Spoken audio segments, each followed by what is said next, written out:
El Compendio del Catecismo, con el Padre Antonio López.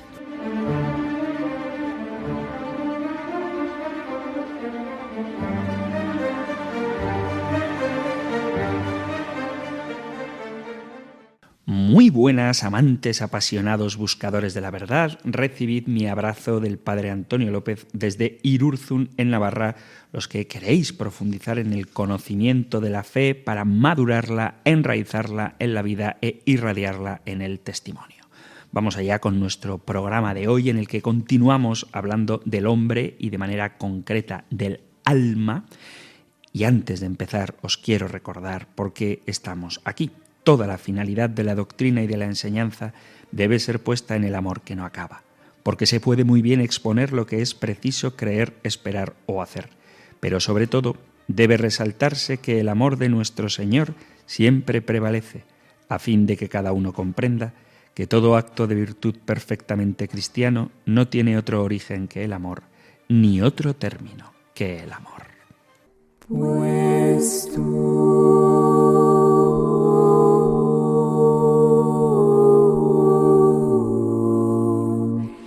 eres santo,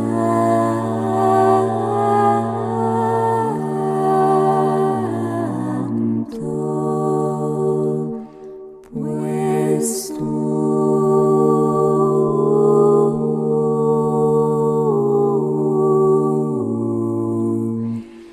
eres santo.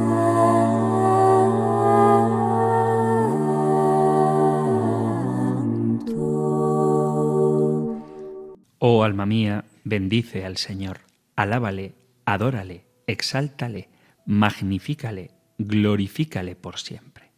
Bendice, alma mía, al Señor con todo lo que existe dentro de mi ser. Desea estar con el Señor, obedécele, agradécele, adórale, acéptale, sírvele. Cree en el Señor, alma mía. Levante mi alma ante su presencia. Adórele, viva para el Señor, alma mía. Pues tú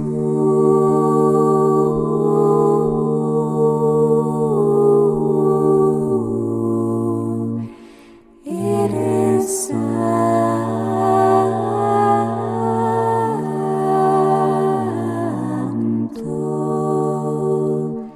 pues tú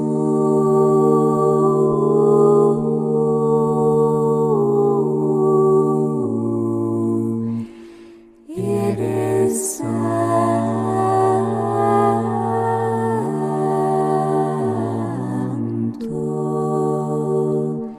pues tú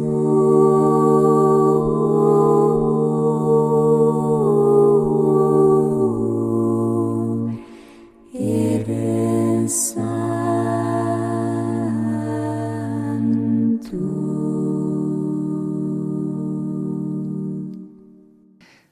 Después de haber tratado que cuerpo y alma forman en el hombre una unidad, vamos a detenernos hoy a reflexionar sobre el alma. La pregunta 70 del Compendio del Catecismo es: ¿quién da el alma al hombre? El alma espiritual no viene de los progenitores, sino que es creada directamente por Dios y es inmortal. Al separarse del cuerpo en el momento de la muerte, no perece. Se unirá de nuevo al cuerpo en el momento de la resurrección final. Aunque la pregunta es ¿quién da el alma al hombre? Antes de centrarnos en la propia respuesta, creo que habría que afrontar otras cuestiones, como por ejemplo, si existe el alma. Obviamente nosotros como católicos lo creemos, pero como este programa está orientado no solamente a confirmarnos en la fe, sino a saber irradiarla en el testimonio, parece que es bueno que sepamos argumentar a favor de la existencia del alma para luego ver que ha sido creada directamente por Dios, es decir, que no preexiste, no hay una especie de almacén de almas y que luego Dios coge una de ellas y la mete en un cuerpo cuando nace un ser humano nuevo. Y también sería bueno, si nos da tiempo, hablar de la inmortalidad del alma. El hombre, ya lo hemos visto, es una criatura racional compuesta de cuerpo y alma. Tal vez alguien diga que no tenemos alma, sino que somos simplemente un cuerpo con funciones más o menos evolucionadas que las de otros seres, e incluso es posible que se oiga el argumento de que las funciones químicas y eléctricas del cerebro, las funciones neurológicas, explican la realidad de nuestro pensamiento. Incluso hoy en día se habla cada vez más de una especie de nueva ciencia que trataría estos temas. Sería la neurofilosofía. Esto plantea realmente un tema crucial, pues de que tengamos alma o no la tengamos dependen muchas de las cosas más esenciales de esta vida y de la otra vida, porque si no tenemos alma espiritual e inmortal, todo terminaría aquí. Nosotros decimos que el hombre es un ser compuesto de cuerpo y alma. Esta enseñanza, conocida como la teoría hilemórfica que ya enseñaba Aristóteles, es perfectamente compatible con las enseñanzas bíblicas. La tradición judeocristiana afirma que es Dios quien crea cada alma infundiéndola en ese nuevo ser humano. Todas las demás interpretaciones o bien se reducen a un monismo, negando la diferencia entre cuerpo y alma, o bien caen en un dualismo, haciendo del cuerpo y del alma dos sustancias completamente distintas, unidas accidentalmente. El dualismo considera que el hombre está compuesto de dos sustancias solo accidentalmente unidas o relacionadas entre sí. Así piensan, por ejemplo, como veíamos en el programa anterior, el platonismo y el cartesianismo, o sea, los que siguen la filosofía de Platón y los que siguen la de Descartes. En cuanto al monismo, se pueden distinguir diversas clases. Hay un monismo espiritualista que reduce el hombre a su alma, mientras el cuerpo no pasa de ser algo puramente aparente. Es lo que enseñaron herejes antiguos como los docetas y enseñan herejes actuales de corte gnóstica en la nueva era.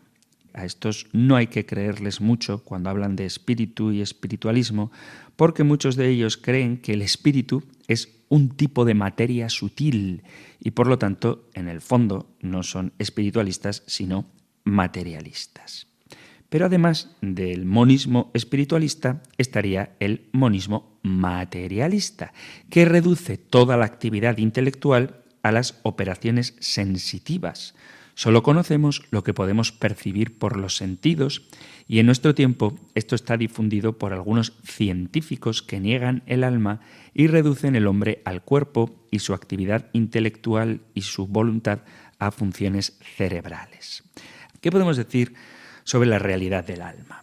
Que tenemos alma, en el fondo, no lo niega nadie serio. El problema discutido, en todo caso, sería la naturaleza de ese alma. Ningún pensador serio niega la existencia del alma si le entendemos alma como principio vital. En efecto, hasta aquí nos lleva la experiencia. Todos nosotros somos seres vivos, como también lo son cada planta, cada animal y cada piedra. Principio vital quiere decir principio que unifica toda esa realidad y del cual emana su unidad, su vitalidad y sobre todo su finalidad.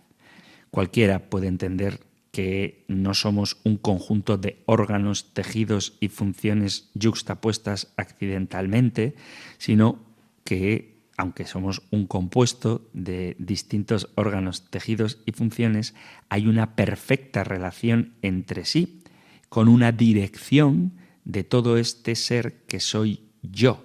Entendiendo, pues, alma como este principio unificador, todos estamos de acuerdo en que existe. El término alma está empleado de modo muy general y bajo ese aspecto puede decirse que también tienen alma los minerales, las plantas y los animales. Es decir, tienen un principio vital que les da la vida y les permite obrar.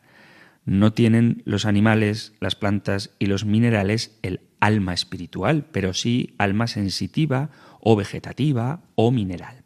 Para evitar confusiones, la filosofía habla generalmente de forma substancial evitando utilizar la palabra alma. No debe, pues, confundirse el alma de los seres infrahumanos con el alma que atribuyen algunas doctrinas erróneas al pasado y hoy revividas por la nueva era. Nosotros, pues, vivimos, sentimos, pensamos, juzgamos, razonamos, amamos, etc. Todas estas operaciones brotan de nuestro ser, por lo tanto, de un principio que le da a nuestro ser vida, capacidad de sentir, de amar y razonar, de elegir libremente. Este mismo principio nos da la capacidad de creer, evolucionar, perfeccionarnos. Todas las acciones de nuestro ser están coordinadas, subordinadas entre sí, y unas se sacrifican a otras por el bien de ese conjunto total que soy yo. Hay, pues, un principio vital que explica esta perfecta unidad con fines bien definidos que tiene este ser que soy yo mismo, y a eso le llamamos alma. Hasta aquí, como decía, podrían estar de acuerdo todos los pensadores. El problema comienza cuando uno empieza a plantearse de qué naturaleza es ese principio al que llamamos alma. ¿Es algo puramente físico, corporal? ¿Es algo vegetativo? ¿Es algo espiritual? A lo largo de la historia de la filosofía ha habido muchas teorías diversas sobre el alma. Platón, ya lo hemos visto, afirmó que las almas preexisten antes de la aparición de nuestros cuerpos y son enviadas a ellos como los prisioneros a una cárcel, pero también defendió la inmortalidad del alma. Aristóteles, en cambio, sostuvo que el alma es la forma sustancial del cuerpo, por tanto, la unidad sustancial del mismo cuerpo. Plotino, a su vez, sostuvo que es una emanación, sería la tercera emanación después de entendimiento y antes del mundo, a partir del uno. Él mismo identifica el alma con la conciencia. Para los estoicos, el alma del hombre era la parte del soplo o fuego universal que constituía el alma del mundo. Habrá que esperar hasta el siglo finales del XIII, principios del XIV, para que Guillermo de Ockham, por primera vez, ponga en duda la realidad misma del alma y se diga que es imposible demostrar su existencia y mucho menos su inmortalidad. Para Ockham, esto forma parte solamente del terreno de la fe, pero no del conocimiento racional. Más tarde, siglo XVI, mediados del XVII, René Descartes vuelve a instaurar el dualismo del alma y cuerpo, el espíritu en la máquina. Este dualismo se radicaliza y Descartes habla de la sustancia que es pensamiento y de la sustancia que es extensión, res cogitans y res extensa. A partir de él, gran parte de la historia de la filosofía se transformará en variaciones sobre el tema del famoso cogito, del conozco, pienso, luego existo, y la manera de resolver la relación entre mente y cuerpo. Luego vino otro filósofo inglés, Hume, que pretendía que la realidad sustancial del alma es una mera construcción ficticia. Y Emmanuel Kant, influenciado por Hume, sostendría que el yo no puede ser pensado como alma sustancial e inmortal. En el mejor de los casos, es una idea reguladora de la razón en el campo de su actividad psicológica unificadora y un postulado de la razón práctica, es decir, de la moralidad. En la época actual se hereda esta profunda desconfianza por el tema hasta llegar a una psicología sin alma. ¿Qué podemos decir? Aun con el riesgo de oponernos a estos grandes filósofos, podemos decir que nuestra razón sí que nos alcanza para darnos a entender no solamente que tenemos alma, sino que ésta es simple, espiritual e inmortal. ¿Qué quiere decir con esto de que el alma es simple? Que es indivisible. A diferencia de las cosas materiales, que son compuestas y divisibles, el alma es indivisible, es simple. Podemos analizar esto demostrándolo a través de las operaciones del alma. Por ejemplo, nos lo prueba la percepción. De las cosas materiales tenemos una percepción indivisa, y esto no se puede explicar sino por la simplicidad del alma, porque si el alma estuviera compuesta de partes, cada una de esas partes percibiría o todo el objeto o una parte solamente de él, y tendríamos en el primer caso tantas percepciones totales cuantas partes tuviera el alma. Y en el segundo caso, tantas percepciones parciales cuantas partes tuviera el alma, pero nunca una percepción una e indivisa del objeto. Por ejemplo, nosotros percibimos la realidad a través de los distintos sentidos de forma separada, pero luego llegan a nuestro conocimiento como una realidad única. Por lo tanto, el alma sería una realidad indivisible, simple. También lo prueba la reflexión. El alma puede volver o replegarse sobre sí misma para conocerse en sus actos, pero lo que está compuesto de partes no puede conocerse a sí mismo como un todo, porque las partes del cuerpo son necesariamente externas las unas de las otras. Suponiendo que una parte pudiera conocerse a sí misma, las otras le serían totalmente extrañas. Solo una sustancia simple es capaz de replegarse o revenir sobre sí misma, es decir, conducirse por reflexión. Si queréis, siguiendo con el ejemplo de nuestros sentidos, el ojo no se ve a sí mismo. Alguno me dirá, sí, pues yo me veo el ojo en el espejo. Efectivamente, te ves en ojo en el espejo cuando ese ojo, aunque sea el tuyo, se está poniendo enfrente de ti como un objeto. Pero la autorreflexión, la capacidad de volver en sí misma, es una prueba de la existencia del alma, de su ser indivisible, de su esencia, de que es distinta de un objeto material. Simplicidad, por tanto, equivale a inmaterialidad, y ser simple e inmaterial puede encerrar varias potencias o facultades y producir actos múltiples y diversos. Por lo tanto, el alma es espiritual. Somos seres corpóreos, esto es innegable y no hay que demostrarlo, porque es evidente.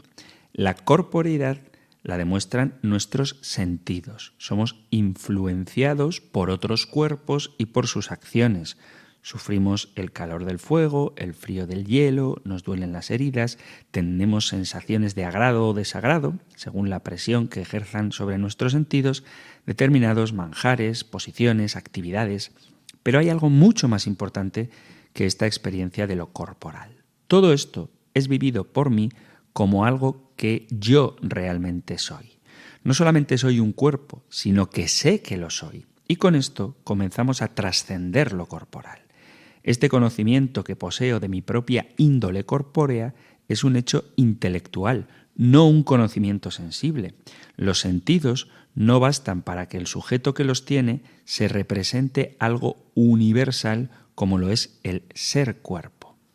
El hombre necesita los sentidos para llegar a adquirir esta noción, y no solamente para ella, sino para todas las demás. Pero no son los sentidos, sino el entendimiento, la facultad que las capta. Y lo mismo sucede con nuestra voluntad, aun cuando lo que queremos sean cosas corpóreas. No solo queremos cosas que nos atraen por su utilidad, sino también bienes que no nos reportan ninguna utilidad, sino solo porque son cosas buenas en sí y vale la pena amarlas. El animal ama y defiende su territorio y lucha contra los intrusos.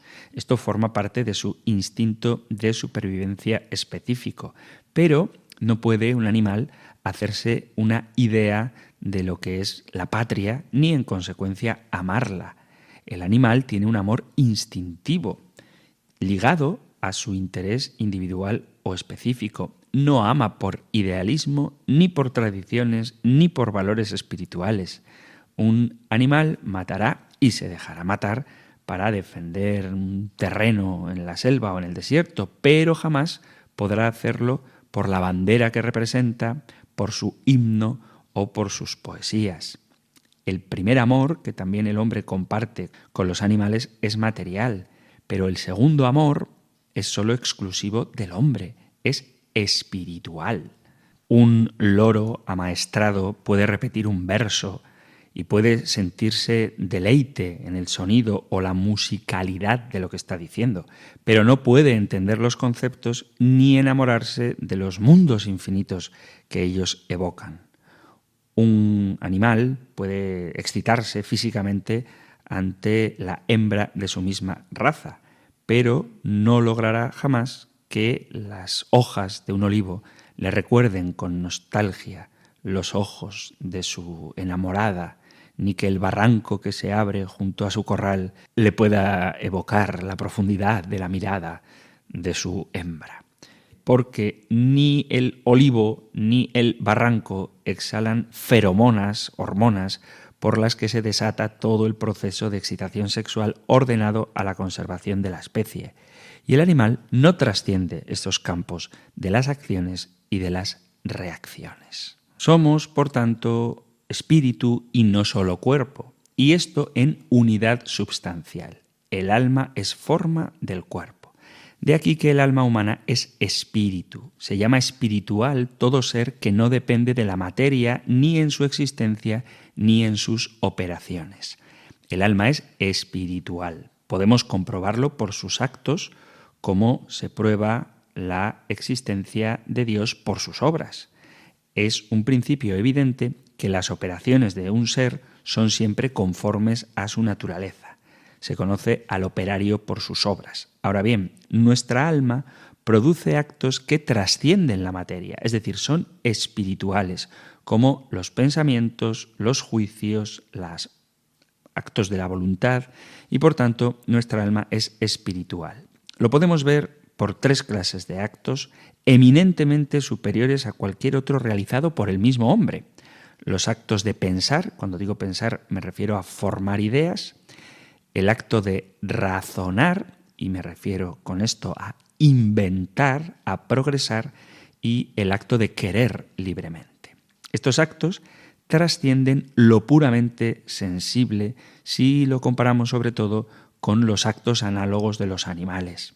El hombre piensa, abstrae, tiene conceptos, saca de las imágenes materiales suministradas por los sentidos ideas universales, generales, absolutas, concibe las verdades intelectuales, eternas, conoce las cosas que no perciben los sentidos, objetos puramente espirituales, la propia idea de alma, o lo verdadero, lo bueno, lo bello, lo justo o lo injusto.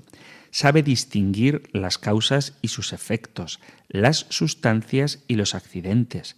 El animal ve, oye y sabe encontrar su camino, reconocer a su amo, recordar algo que le hizo daño, pero el animal no tiene ideas generales, no conoce si aquello que cae bajo sus sentidos, lo concreto, lo particular, lo material, por ejemplo, ve un árbol, una flor, pero no puede elevarse a la idea general del árbol o de la flor.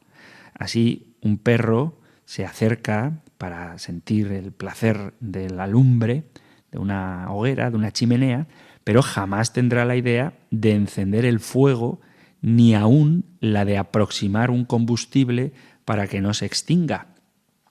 No solamente porque no tenga los medios, digamos, mecánicos para hacer el fuego, sino porque ni siquiera se le ocurre que se pueda idear un depósito de gasóleo para que el fuego dure mucho más tiempo. El hombre, además de conocer el bien y el mal moral, goza del bien que hace y siente remordimientos de su mal obrar. El animal no conoce más que el bien agradable y el mal nocivo a sus sentidos. No tiene remordimientos, ni la verdad, ni el bien y el mal moral puede ser conocido por su inteligencia. Alguno dirá, no, pues mi perro alguna vez que ha hecho una trastada en casa me pone una cara como arrepintiéndose. No, tu perro asocia un acto que él no sabe que es malo con una reacción tuya. Y lo que teme es tu reacción. De hecho, cuando un perro hace algo malo por primera vez, si nadie le ha reñido nunca, él no pone cara de culpabilidad. Entonces, los animales no conocen la moralidad de sus actos, conocen por asociación la reacción de sus dueños. Entonces, el hombre es capaz de razonar, de inventar, de progresar, de hablar.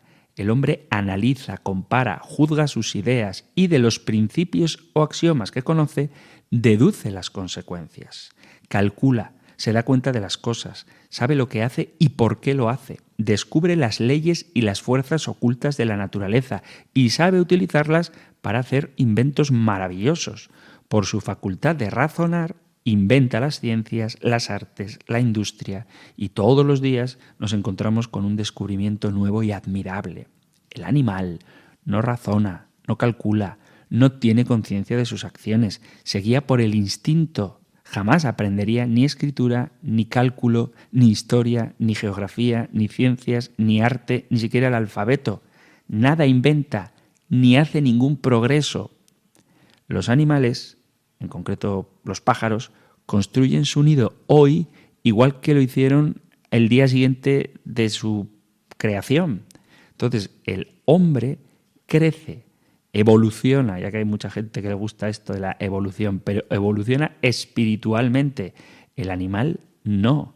Los tigres cazan hoy igual que hace miles de años. El hombre hoy no busca su sustento alimentario como hace 25 años. Solo el hombre habla. El hombre posee la palabra hablada y la palabra escrita. Solo el hombre tiene la intención de explicar y tiene una forma de comunicar lo que piensa. Capta los pensamientos de otros y dice cosas que han pasado en otros tiempos y que no tienen ninguna relación con su naturaleza. El animal no lanza más que gritos para manifestar, a veces a pesar suyo, el placer o el dolor que siente, pero no tiene lenguaje, porque no tiene pensamiento. El loro habla, el papagayo habla, sí, pero lo único que hace es repetir sonidos. Y sin embargo, un hombre que viva en lo más profundo de la selva, siempre, aunque no sepa hablar nuestro idioma, aunque no sepa hablar en absoluto, es capaz de expresar lo que piensa. Solo el hombre obra con libertad. Es libre para elegir entre las diversas cosas que se le presentan. Cuando hace algo se dice que podría muy bien no hacerlo. El animal no es libre y tiene por guía un instinto ciego que no le permite deliberar o elegir. Por eso no es responsable de sus actos. Y si lo castigas después de haber hecho algo inconveniente, es para que no lo repita, recordando por asociación la impresión dolorosa que le causa el castigo. Pero aunque a veces demos argumentos a nuestras mascotas para que no se porten mal, os aseguro que los argumentos dialogados no sirven para nada, porque no actúa con libertad. Esa facultad de obrar libremente la llamamos voluntad. Esta voluntad tiende hacia bienes inaccesibles a los sentidos y a los apetitos inmediatos. Necesita de un bien infinito, del bien moral, de la virtud, del orden, del honor, de la ciencia. A veces, para conseguir estos bienes, puede llegar hasta sacrificar los bienes sensibles únicos que deberían moverla si fuera simplemente una facultad orgánica. Luego, la voluntad, tan prendada de los bienes espirituales y despreciadora de los objetos materiales, es una facultad espiritual que no puede hallarse sino en un espíritu. La voluntad es dueña absoluta de sus operaciones, se determina a sí misma a obrar o no. La voluntad es libre. Mi conciencia me dice que cuando mi cuerpo busca el placer, yo puedo resistirlo. Cuando mi estómago siente hambre, yo puedo negarme a satisfacerla. Además, yo puedo infligir a mi cuerpo castigos y austeridades a pesar de los sufrimientos de los sentidos. ¿Cómo podríamos nosotros tener el libre albedrío sobre nuestras tendencias instintivas si la inteligencia y la voluntad no tuvieran actos propios independientes del cuerpo? Si nuestra alma no fuera espíritu, sería imposible. El hombre tiene un sentimiento de la divinidad. Incluso el ateo concibe la idea de Dios. Se eleva hasta Dios, el Creador, y quien lo reconoce y acepta, lo adora. El hombre tiene la esperanza de una idea futura. Y este sentimiento religioso es tan exclusivamente suyo que los paganos definían al hombre así, como un animal religioso. Por eso el hombre, a pesar de su inferioridad física, domina los animales, los doma, los domestica, les hace servir a sus necesidades o sus placeres y dispone de ellos como dueño, porque es dueño de la creación entera. Basta un niño para conducir una numerosa manada de bueyes, cada uno de los cuales, tomado separadamente, es 100 veces más fuerte que cualquier hombre. ¿De dónde viene, pues, este dominio? Del cuerpo no, desde luego, del alma inteligente, porque es espiritual, creada a imagen de Dios. El hombre es ese ser único de la creación que reúne en sí la naturaleza corporal y la naturaleza espiritual y se comunica con el mundo material mediante los sentidos y con el mundo espiritual mediante la inteligencia.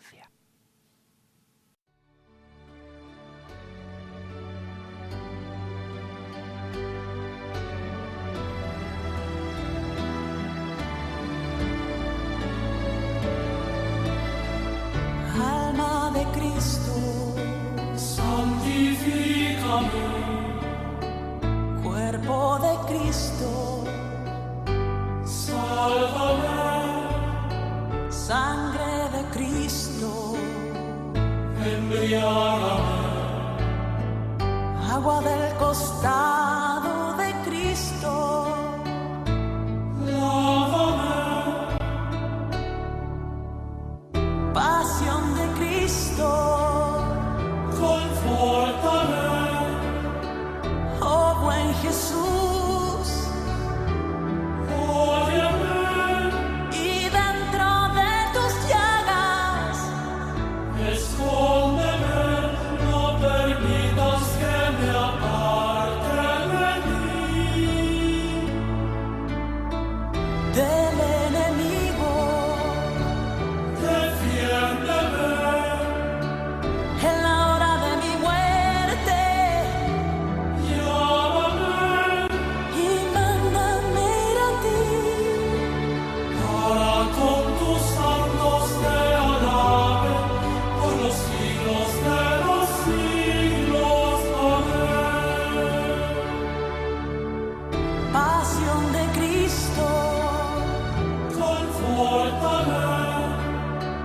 Oh buen Jesús, óyeme. Y dentro de tus llagas, escóndeme. No permitas que me aparte de ti, del enemigo. Defiéndeme en la hora de mi muerte. Llámame y mándame ir a ti, para con tus santos te alabe por los siglos de los siglos.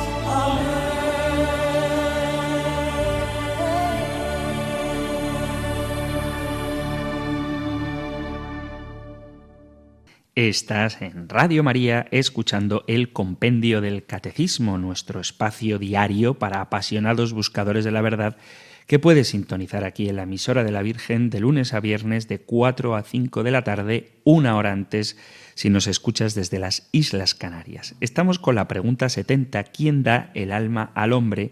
Y a propósito de ella respondiendo a algunas cuestiones sobre el alma. De manera concreta, estamos hablando de su existencia como un principio espiritual de esta realidad que es la forma del cuerpo. Es tan importante comprender bien esta relación entre cuerpo y alma que debemos decir que no es nuestra alma la que se comporta de una manera pasiva respecto a nuestro cuerpo. Es decir, que el cuerpo la mueva o porque la necesita o porque se sirve de ella como instrumento, sino que es nuestro cuerpo lo que tiene una cierta actitud pasiva respecto a nuestra alma. En consecuencia, esta no ha de estar unida a nuestro cuerpo nada más que para que se lleven a cabo las operaciones peculiares de la vida vegetativa y sensitiva que no son propias del espíritu humano, aunque dependan de él. Es más bien nuestro cuerpo lo que tiene necesidad de nuestro espíritu para poder vivir con esos únicos modos o maneras de vida que en un cuerpo se pueden dar. Es tan clara la trascendencia de lo espiritual en la actividad humana que no solo se debe hablar del hombre como un ser compuesto de cuerpo y alma, sino que hay que hablar del alma y su cuerpo. Aunque todo esto es una forma de expresarnos, porque no se puede separar en la persona humana la materia de la forma, es decir, el cuerpo y el alma. Una de las falsificaciones más difundidas a propósito de la realidad del alma es la de atribuir a la actividad del cerebro las acciones que serían propias del alma, de tal manera que no haría falta suponer la existencia de un alma espiritual, porque todas las actividades que decimos que nuestra alma realiza en realidad son actividades cerebrales y por lo tanto materiales. Hay muchos científicos que piensan también así, incluso se habla de la neurociencia, de la neurofilosofía o de la filosofía de la mente, disciplinas en las que participan muchos de quienes identifican el cerebro con la mente, o sea, el alma con el cuerpo, porque esto es el cerebro es un órgano corporal. ¿Qué decir de esto? En muchos casos ni siquiera hay un estudio científico del tema por parte de muchos que son considerados como grandes científicos en el mundo actual. El problema es de cómo los procesos físicos del cerebro darían lugar a la conciencia, cómo se pueden explicar los eventos mentales como causados por la descarga de grandes conjuntos de neuronas. En ambos casos tenemos un planteamiento engañoso que no está preguntando lo que creemos que preguntan, sino que están respondiendo. ¿Por qué? Porque hablan de eventos mentales o conciencia como productos de los procesos del cerebro, es decir, por la descarga de neuronas. ¿Y por qué esto no está bien preguntado? Porque no están aceptando, o mejor dicho, están aceptando de antemano la inexistencia de fenómenos mentales como algo espiritual. Algunos científicos han tenido la honestidad de reconocer que hay algunos problemas que parecen escapar a cualquier explicación materialista, como la conciencia, la intencionalidad, la subjetividad y la causalidad mental. Lo que es difícil de entender para el enfoque científico actual sería cómo puede esa masa informe, gris y blanca, que está dentro de mi cráneo, ser consciente. O la intencionalidad, aquella propiedad por la cual nuestros estados mentales se refieren a algo. ¿Cómo puede el algo acerca de algo ser un rasgo intrínseco del mundo? Y la subjetividad, el hecho de que yo puedo sentir mis cosas que tú no puedes. Y esto es algo que es propio de una realidad que no es objetivable en cuanto cientificizable.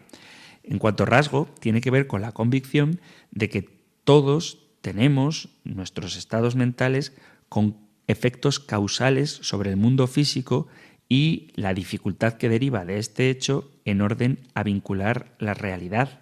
Por ejemplo, si decido levantar mi brazo se levanta. ¿Cómo puede algo tan gaseoso y etéreo como un estado mental consciente tener algún impacto en un objeto físico como el cuerpo humano? Uno podría entusiasmarse pensando que si los científicos se plantean tales cuestiones, intentarán resolverlas, pero no es verdad. Se limitan en muchos casos a afirmar su tesis dejando preguntas abiertas que nunca responden. Los fenómenos mentales, todos los fenómenos mentales, ya sean conscientes o inconscientes, visuales o auditivos, dolores, cosquilleos, picazones, pensamientos, todo en nuestra vida mental, dicen ellos, está efectivamente causado por procesos que ocurren en el cerebro. Los fenómenos mentales son un resultado de los procesos electroquímicos en el cerebro, tanto como la digestión es el resultado de un proceso químico que sucede en el estómago y en el resto del aparato digestivo. Y después de decir esto, no da ningún comentario para justificar la validez de sus tesis porque las considera obvias. Hay quien reconoce que el problema es difícil, pero no lo solucionan. Y lo que más se aproxima a una explicación sería lo de afirmar que la mayoría de los neurocientíficos actuales creen que, es decir, usan el argumento de autoridad pidiendo fe para la mayoría de los neurocientíficos actuales, que a su vez tiene el valor probativo que tiene toda opinión. Creen que, y una opinión no es ningún argumento. Esto es un poco abuso, que hagamos acto de fe en sus afirmaciones de que no existe el alma y que el cerebro es el que piensa y ama y es consciente y luego no hacer nada por demostrarlo. Hay muchos motivos por los que se puede perder el alma, pero perderla por tener fe en un neuropsiquiatra, pues me parece que es estúpido, porque se puede creer o no creer, pero creer a alguien simplemente porque tiene un título de científico materialista es algo torpe. No existe ninguna evidencia de que el cerebro sea el que produce los estados mentales. Por ejemplo, no es el pulmón el que respira, sino que el animal, o el hombre, respira por el pulmón. Y por tanto, hay que decir igualmente que no es el cerebro el que conoce, sino el hombre quien conoce por medio de su cerebro. El alma, para pensar, se sirve del cerebro como de un instrumento, como nos servimos de una ventana para que entre la luz. Pero no es la ventana la que produce la luz, sino la condición para que la luz llegue a nosotros que estamos dentro de la habitación. De ahí que debamos decir que el cerebro es condición para razonar, pero no es la causa del razonamiento ni de la voluntad. El cerebro se parece mucho, como además hoy en día podemos comprobar, a una computadora. Sin embargo, la mente, el espíritu, es algo independiente del cerebro. La mente no es un producto del cerebro. La mente no es algo físico. Depende del cerebro, pero no es el cerebro. No es algo fisiológico y ningún científico ha podido demostrar que la mente tenga una explicación material. Por eso debemos decir ciertamente que existe una estrechísima relación entre la mente, el alma y el cerebro humano, el órgano corporal que no conocemos todavía muy bien y cuyo estudio ha de crecer aún. Hay que seguir investigando, pero también debemos reconocer que nunca se podrá explicar el fenómeno del pensamiento y de todo lo relacionado con él, la conciencia, la intencionalidad, la subjetividad, reduciéndolo al cerebro, ya sea a movimientos químicos o reacciones eléctricas. Como mucho, podremos constatar que cuando pensamos o tenemos conciencia hay reacciones en nuestro cerebro y no puede ser de otra manera, puesto que el cerebro es el instrumento del que se sirve nuestra alma y todo instrumento se cambia al ser utilizado, pero su efecto lo trasciende. Por ejemplo, se mueve el pincel y desparrama el óleo combinando los colores en un cuadro, pero nadie dirá que es el pincel el que está produciendo el cuadro, sino que es el pintor el que lo está haciendo. Pero también es cierto que un gran pintor, si no tiene pinceles, no podría realizar su arte. La mayoría de los científicos que niegan el alma espiritual y reducen todo fenómeno mental al cerebro no trabajan con honestidad científica porque caen en alguno de estos errores o parten de que todo fenómeno mental es un fenómeno físico, lo cual es un poco trampa porque tú no puedes decir vamos a demostrar que los fenómenos mentales son puramente físicos. Partamos del hecho de que los fenómenos mentales son puramente físicos. Eso no funciona bien así. O bien entonces parten de lo que quieren demostrar o dejan sin afrontar la pregunta, simplemente la dan por respondida y apelan a la mayoría de los científicos, aunque no sea cierto esta falacia de autoridad, y en cualquier caso, aunque fuera verdad que la mayoría de los científicos, que no lo es, pero aunque fuera verdad que la mayoría de los científicos nieguen la existencia de lo espiritual, del alma, la ciencia, a diferencia de la religión, no nos pide actos de fe, sino que la ciencia debe demostrar lo que postula y debe poder demostrarlo, porque una actitud distinta de esta sería anticientífica. Y en realidad Lo es, porque está marcada por muchos prejuicios materialistas. El alma, por tanto, existe y no se puede identificar así sin más con los fenómenos cerebrales. Nosotros creemos que es un principio espiritual creado por Dios directamente y además inmortal. ¿Por qué decimos que es inmortal? Por su propia naturaleza. Un ser es naturalmente inmortal cuando es incorruptible y puede vivir y obrar independientemente de otro. Ahora bien, el alma es incorruptible porque es simple, ya lo hemos visto, es indivisible, puede vivir y obrar independientemente del cuerpo porque es espíritu, luego es inmortal por naturaleza. Un espíritu no puede morir. Nuestra alma es incorruptible porque no encierra en sí ningún principio de disolución y de muerte. Este es un argumento propiamente metafísico. Lo muestran también los deseos y las aspiraciones del alma. El deseo natural e irresistible que tenemos de una felicidad perfecta y de una vida sin fin prueba la inmortalidad del alma. Todo hombre que penetre en su corazón encontrará en él un inmenso deseo de felicidad. No es un efecto de su imaginación, pues no es él quien se lo ha dado y no está en su poder desecharlo. No es una cosa individual, porque todos los hombres en todos los climas y condiciones lo han experimentado y experimentan a diario. Por tanto, esta aspiración brota del fondo de nuestro ser y se identifica con él. Ahora bien, este deseo no puede ser satisfecho en la vida presente y por lo mismo debe ser satisfecho en la vida futura. Si no, Dios, autor de nuestra naturaleza, hubiera hecho algo cruel, dándonos aspiraciones y deseos siempre defraudados. Y esto no puede ser. No es posible que Dios haya puesto en nosotros un deseo tan ardiente que no podamos satisfacer. En este caso, Dios no sería el Dios de la verdad. Dios no engaña el instinto de un insecto y engañará el deseo que ha infundido en nuestra alma. Luego es necesario que tarde o temprano el hombre logre una felicidad perfecta, si él, por propia culpa, no se opone a ello. Pero esa felicidad perfecta no se halla en la tierra. Nada de esta vida puede satisfacer nuestros deseos. Todos los bienes finitos no pueden llenar el vacío de nuestro corazón. Ni la ciencia, ni la fortuna, ni el honor, ni los placeres de cualquier clase son suficientes. Esto es extraño. Los animales, que no tienen idea de una felicidad superior, se contentan con su suerte, y los hombres, solo el hombre, busca en vano la dicha cuya imperiosa necesidad lleva en el alma.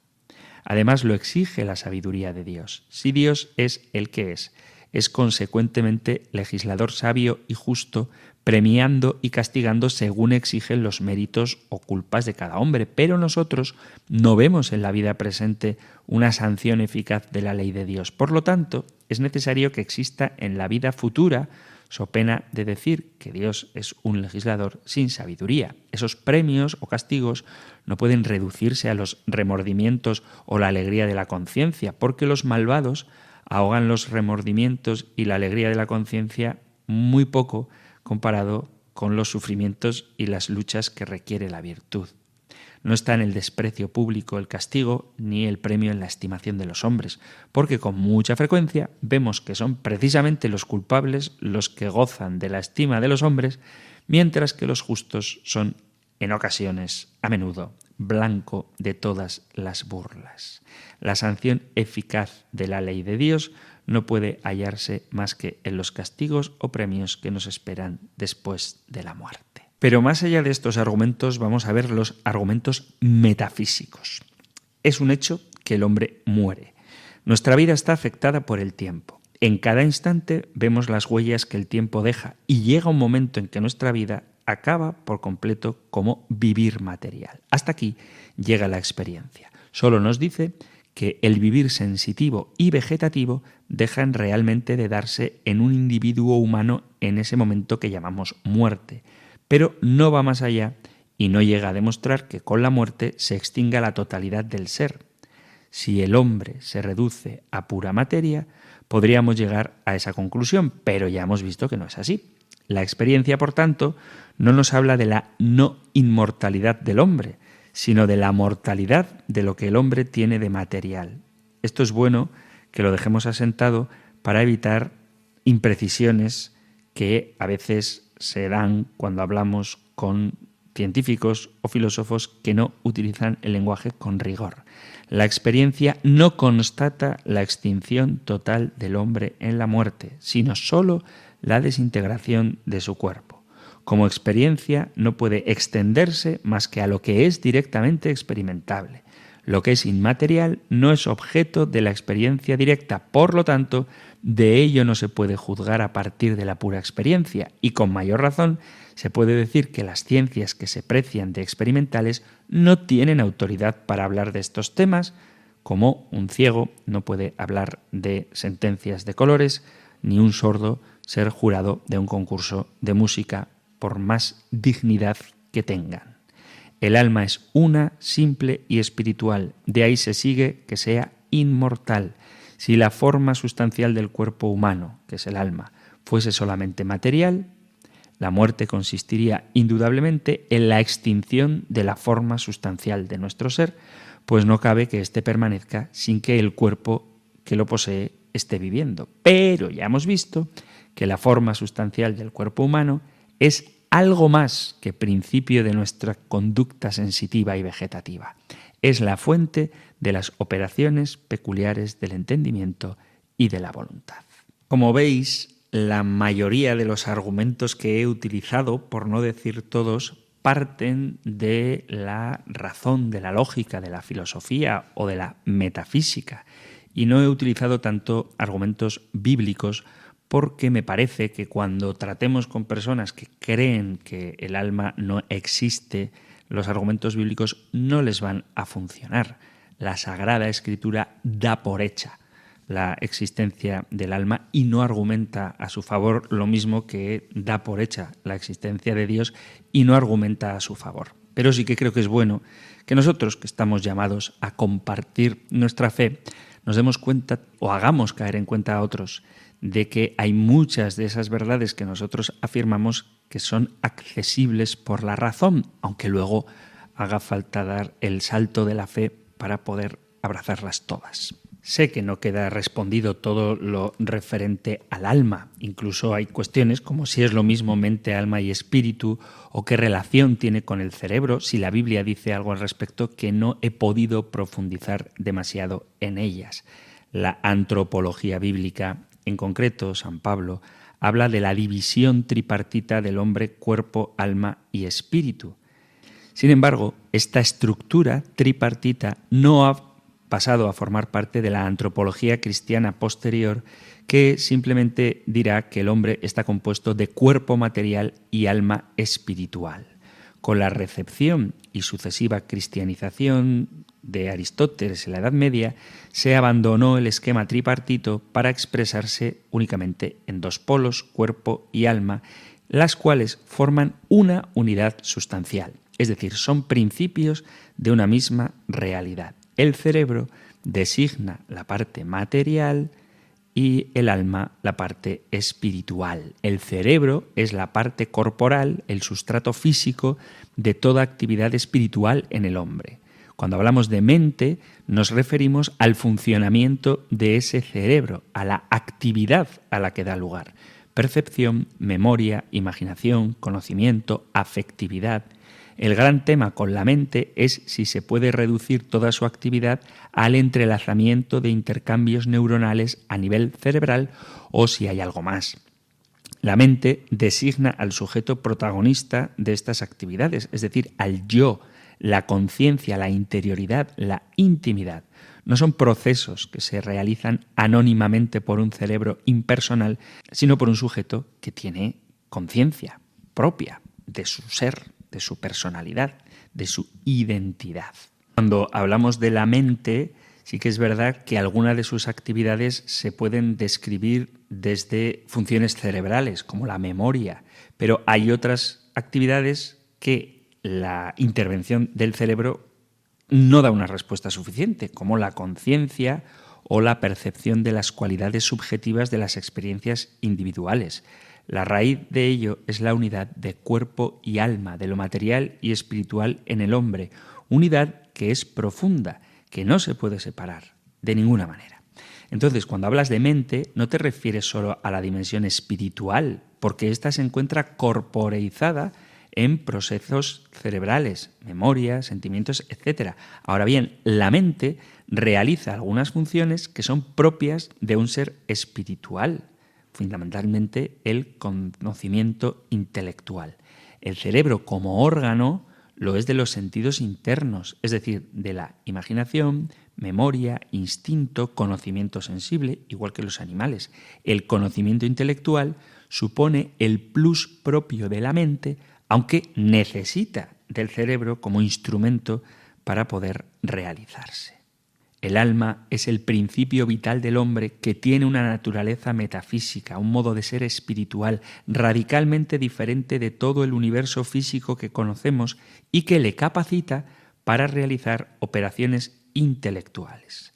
El espíritu designaría la naturaleza metafísica de esa alma. El alma humana es espiritual y con espiritual nos referimos a un modo de ser diferente e irreductible a lo material. Ahí radica nuestra imagen y semejanza de Dios, que es espíritu.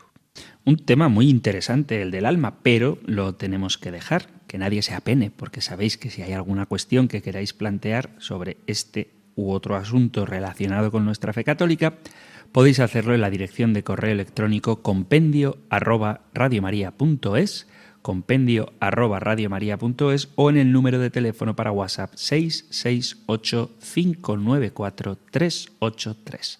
668-594-383. Terminamos ahora con la bendición del Señor.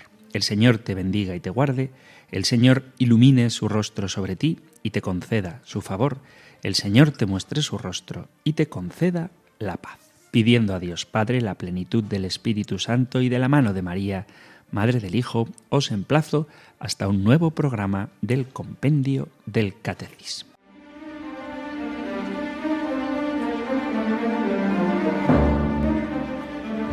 El Compendio del Catecismo con el Padre Antonio López.